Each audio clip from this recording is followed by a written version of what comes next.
My experience with mental illness was in 2014, and soon after I did those interviews. But I think what I discovered in my journey to recovery was that I don't think my journey ended there. It felt like actually that was just the beginning, and it was very, very clear to me that this is where I was going to spend most of my energy moving forward.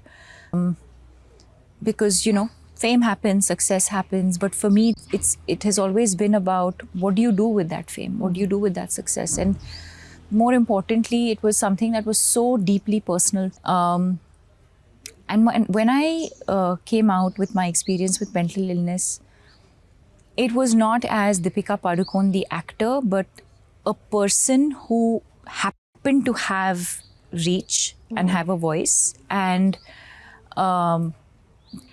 just sort of say to anybody, even if it was one person who was experiencing or feeling the way that I had felt and not being able to identify what it was, that if they heard or read that one interview and felt like, oh my God, like I know exactly what she's saying, my purpose was met, But then, of course, it didn't end there. So I did those interviews, and then, when I realized that it was literally just a tsunami of, it just felt like a lot more work had to be done.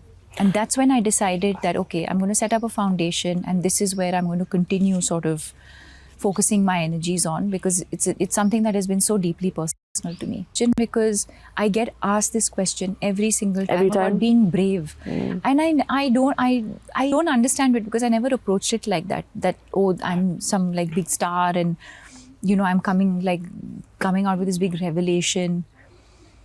I've never viewed it like that. I've just really always viewed it as, okay, this is something that I experienced, that was deeply personal, that was very complex, because unlike other illnesses, it's not something that you can see.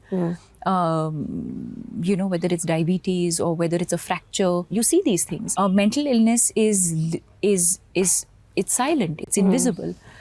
And so no, I never thought of it as I'm going to go and do this. It's like a brave thing. It's just really what felt honest in that moment. And that's that. And then